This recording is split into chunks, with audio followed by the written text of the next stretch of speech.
Hello and welcome to another Everyday Encouragement. A few nights ago I went for a run after dark, and it was a clear day, and I observed the things that I saw when I looked up. The first thing I noticed really was a row of satellites moving across the sky as they orbited the Earth about 2,000 kilometers up. And that was the last man-made thing I saw.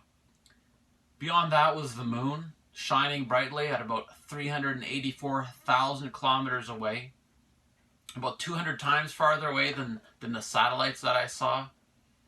And what looked like what was right beside the moon was the planet Venus, brightly reflecting the sun. This planet is about 96 million kilometers away from us, 250 times farther away than the moon. Just to the left of the moon, so it looks to me, was the constellation of stars we call Orion. The closest star in Orion's belt is 736 light years away, and the farthest star is 1,340 light years away. And these stars look like they're beside each other, but in the truth of it, the light from the one has to travel for 604 years before it even gets to the next star.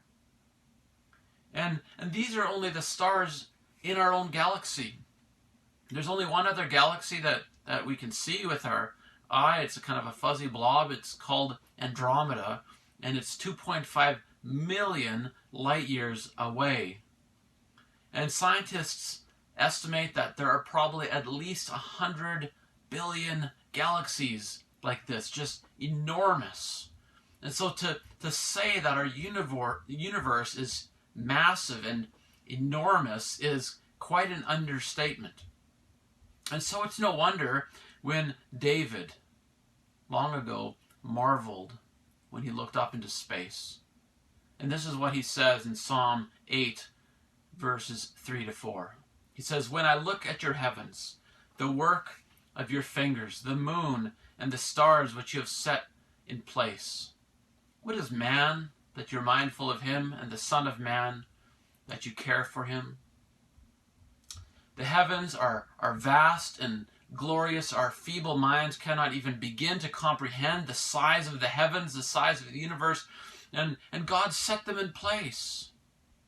When we have the creation account of the universe in Genesis 1:16, it simply says, "and the stars."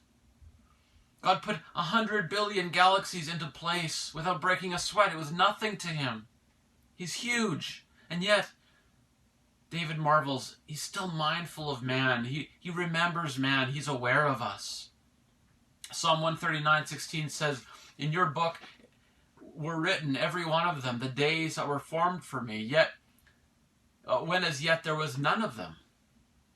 Again in Psalm 139 and verse 4, it says, "Before a word was on my tongue, behold, O Lord, you know it altogether."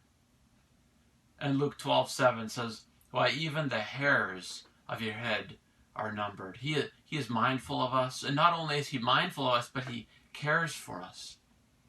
The word care here can be translated as to visit or to search out. God is intensely interested in human beings, and he's especially interested in his own people and those who love him and worship him. And so God is massive enough and transcendent enough to watch over and manage 100 billion galaxies, and yet at the same time he's mindful and caring enough to know you much deeper than you know yourself, and to care intensely about every fear, every trial, every affliction, every joy that you have. And so I would encourage you on the next clear night, go outside, look at the heavens that God has made, and marvel that although you are a speck of dust in this almost endless universe of space, God is mindful of you and he cares for you. The God who is powerful enough to create and sustain the galaxies is intimately involved in your life. He's watching over you. He's providing everything that you need at every moment. I think it's encouraging to be overwhelmed by the bigness of God and the smallness of us. It means that He is able to handle my life, even if I'm not. So thanks for watching. We'll see you next time.